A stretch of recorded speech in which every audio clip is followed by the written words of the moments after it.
Oh my God, it's 1:37. Anyway, galing nga kami sa premiere night ng Shake, Rattle and Roll Extreme. Of course, sa Cinema 8 ng SM Mega Mall. Ito sa sa backstage ito.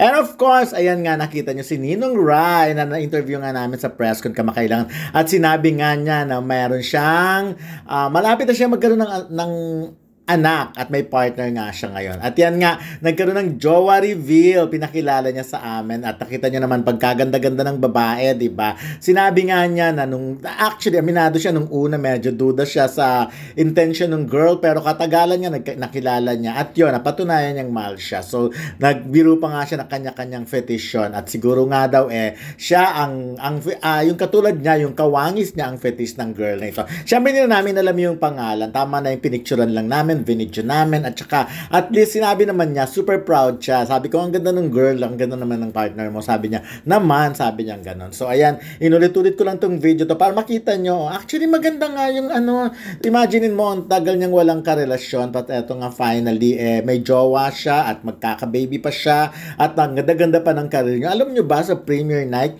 sa episode na mukbang ng Shake, Rattle and Roll Extreme, ang episode nila, lalo na yung mga eksena ni Ninong Rai, ang isa sa mga pinalakpakan talaga. Ang daming pumapalakpak doon sa mga fans ni Ninong Rai. Aba, hindi kayo magsisisi pag pinanood nyo ang Shake, Rattle and Roll Extreme. Ang bongga-bongga. Ito naman, yung video na ito, before pa to ng premiere night. Ito yung inakyat pa namin sila kasi medyo nahirapan kami dahil yung press kasi nasa baba. So, umakyat pa ako. But okay lang. So, nag-video at ayun naman, maluwag naman syempre dahil nakakapag-work naman kami. So, nakikita naman natin dyan si Jane De Leon at James Oinasa na talagang super chika. Ayan, of course, si Dustin Yu na meron akong story sa kanya kanina. Of course, si Paolo Gumabaw. Ang laki ng role. Ito si AC Bonifacio, si Esnir, at si Fifa Almos. Of course, si El Villanueva, si Paul Salas. Ayan, si Direk Joey Reyes. Ako, Ninong Rai at kanyang partner, of course. Ayan, so nakakatuwa kasi ayan si Angel Guardian, si Isa Calzado. Ayan si Bong Navarro, nakita ko. So, kinakawayan ko siya kasi si Direk Chito Ronyo naman is a friend of mine.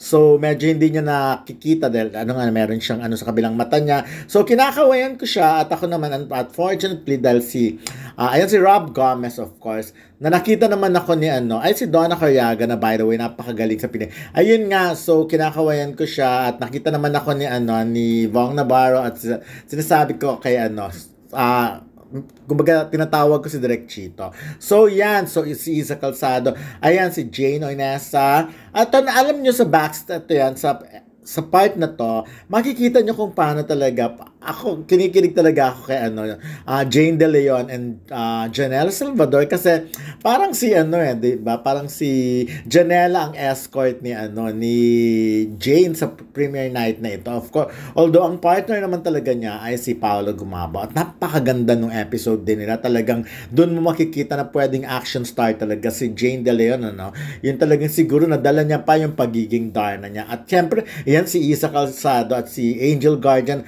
ay si Isa talaga, napakahusay na actress. Kahit na action yung eksena, talagang mamamangha ka sa pag tinitignan mo siya, napakagaling. Ito, of course, ito kasi magpartner sa movie naman sa mukbang na episode si Paul Salas tsaka si El. So si Mikey Quintos hindi ko alam, pero may report ako kay Mikey Quintos mamaya or mamayang pa, since mag-aalas 2 na, baka ipagpabukas ko na lang. But anyways, ayan, ito gusto kasi yung every time na nagtumitingin nga si Jane De Leon, so nagkikita sila ni Janela, so at si Rosel Monteverde na very very happy sa naging resulta nga ng pelikula. So ayan ako i-invite ko talaga kayong panoorin nyo ang movie na to. Siguradong hindi kayo magsisisi. Ayan, napakaraming tao sa premiere night. Nakaka-miss yung mga ganitong event talaga na siksikan. At syempre, may konting chika nga kami kay Ninong Rai dahil pinalakpakan siya sa pelikulang ito. At eto nga ang talagang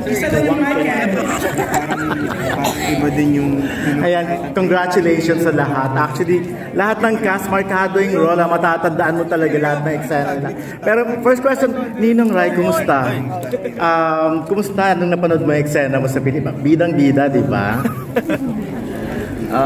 Parang tigas-tigas ng katawang ko. Pero nakakatuwa.